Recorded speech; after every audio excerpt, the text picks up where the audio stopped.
Speaker sir, ముఖ్యమంత్రి గారు లేస్తే ముఖ్యమంత్రి గారు చారిత్రాత్మకమైన పద్ధతుల్లో ప్రత్యేక శాసనసభ సమావేశాలు పెడుతున్నారు అని చెప్పి పొద్దున్నే కేబినెట్ బడ్జెట్ సమావేశాలకు చేస్తారు కదా సార్, అట్లా బడ్జెట్ ముందు ఒక కేబినెట్ పెట్టి వెంటనే తీసుకొస్తే మేమేమనుకున్నాం సార్ అంటే నిజంగా కూడా ఈ ప్రత్యేక శాసనసభ సమావేశాల్లో 42% రిజర్వేషన్ అమలు చేయడానికి కామారెడ్డి డిక్లరేషన్లో ఇచ్చిన విధంగా ప్రత్యేకమైన బిల్లు ఏమన్నా తెస్తున్నారేమో, ఆ బిల్లు తెచ్చి వెంటనే శాసనసభలో ఆమోదింపజేసి తద్వారా చట్టబద్ధత కల్పిస్తారేమో అని చెప్పి రాష్ట్ర వ్యాప్తంగా బలహీన వర్గాల సోదరులు కామారెడ్డి డిక్లరేషన్ చూసిన వాళ్ళు ఎదురు చూస్తూ ఉంటారు. కానీ ముఖ్యమంత్రి గారు ఏం చేస్తున్నారు సార్, ఇక్కడ లేచి ఓ 4 పేర్లు చదివి, అధ్యక్ష మీ ప్రభుత్వం మీద ప్రజలకు నమ్మకం లేదు. ఎందుకంటే రేవంత్ రెడ్డి గారు మీరే చెప్పినారు, సమగ్ర కుటుంబ సర్వే జరిగినప్పుడు తమరిచ్చిన ఉపన్యాసమే మొత్తం యూట్యూబ్లో ఉంది, అన్ని టీవీలలో ఉంది. ఏమన్నారు సార్ ఆ రోజు? ఆ ముఖ్యమంత్రి చెప్తాడు సరే, ఎవరు పడితే వాళ్ళు వచ్చి మీ ఇంటికి వచ్చి వివరాలు అడిగితే ఇచ్చేస్తారా, అవులగాలు దివానాగాలు ఇచ్చేస్తారా అని మాట్లాడింది రేవంత్ రెడ్డి గారు, మేం కాదు.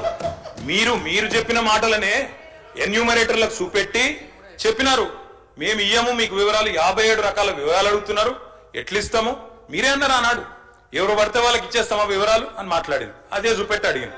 అధ్యక్ష వాస్తవం ఏంటంటే అధ్యక్ష, సమగ్ర కుటుంబ సర్వే 2014లో జరిగింది. శాంతికుమారి గారు ఉన్నారు, రామకృష్ణారావు గారు ఉన్నారు, సందీప్ కుమార్ సుల్తానియా గారు ఉన్నారు. అప్పుడు ఇదే అధికారుల అధ్యక్ష, అప్పుడెవరు వేరే లేరు. సమగ్ర కుటుంబ survey, I'm saying this on record, I worked as a minister for 9.5 years. Yes, చేసింది మొత్తం ప్రభుత్వ అధికారులే, చేపించింది ప్రభుత్వమే. Yes, it is an official document. అందులో ఖచ్చితంగా మేము ఓపెన్ గా వెబ్సైట్ లోనే పెట్టినాం, అసెంబ్లీలో కాదు, చాటుమాటుకు కాదు, పారదర్శకంగా వెబ్సైట్ పెట్టాం. ఆ వెబ్సైట్ లోంచే పాయల్ శంకర్ గారు తీసుకున్నారు. ఏముంది అధ్యక్ష సమగ్ర, ఒక మాట మీ చేతిలో కూడా అదే ఉంది. ఏముంది అధ్యక్ష అందులో డేటా? తేడా ఏంటంటే కేసీఆర్ గారి ప్రభుత్వానికి కాంగ్రెస్ ప్రభుత్వానికి అధ్యక్ష, సమగ్ర కుటుంబ సర్వేలో పాల్గొన్న కుటుంబాల సంఖ్య 1,03,00,000 కుటుంబాల అధ్యక్ష, 1,03,95,000. మొత్తం పాల్గొన్న ప్రజలు 3,68,00,000.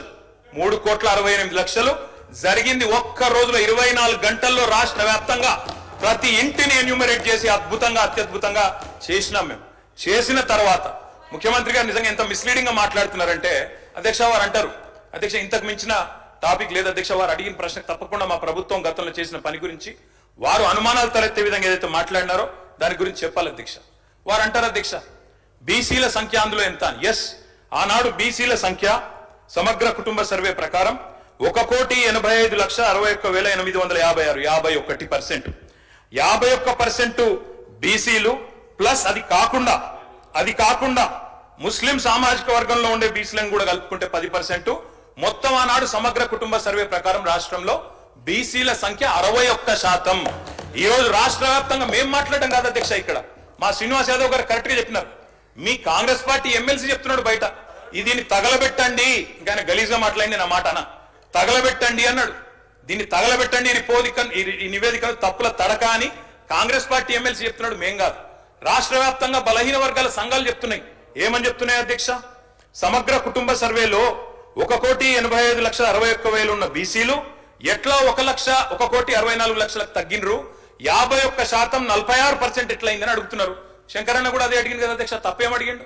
ఇక్కడ శంకరన్న ఒక్కడే అడుగుతున్నాడు అధ్యక్ష, బయట మీ కాంగ్రెస్ పార్టీ ఎమ్మెల్సీ మాట్లాడుతున్నాడు, మీరిచ్చిన స్టేట్మెంట్ ను మీరిచ్చిన నివేదికను తగలబెట్టమని చెప్పిండు అధ్యక్ష, మామూలు కాదు. ఇంకొక మాట అధ్యక్ష, మేము అనుకున్నాం అధ్యక్ష శాసనసభ సమావేశం ప్రత్యేకంగా పెడితే ఇవాళ ఏం చెప్పిండ్రు మీరు కొత్తగా? మీరు చెప్పింది ఈరోజు చెప్పింది మొన్న ఉత్తమ్ కుమార్ రెడ్డి బయట ప్రెస్లే చెప్పిండ్రు. ఆయన ఉత్తమ్ కుమార్ రెడ్డి గారు సబ్ కమిటీ చైర్మన్ గా ప్రెస్ మీట్ లో ఇవాళ మీరు చెప్పిన లెక్కలని మొన్ననే చెప్పిండ్రు. ఎందుకు పెట్టిండ్రు మీరు ఇవాళ? మేమేమనుకున్నాం, 42% రిజర్వేషన్ ఇవ్వడానికి చట్టబద్ధత కల్పిస్తూ బిల్లు తెస్తారనుకున్నాం. లేదా మీరు చెప్పినట్టు 56% బీసీలుంటే ఆ 56% బీసీలకు బీసీ సప్లాన్ చేస్తారేమో అనుకున్నాం.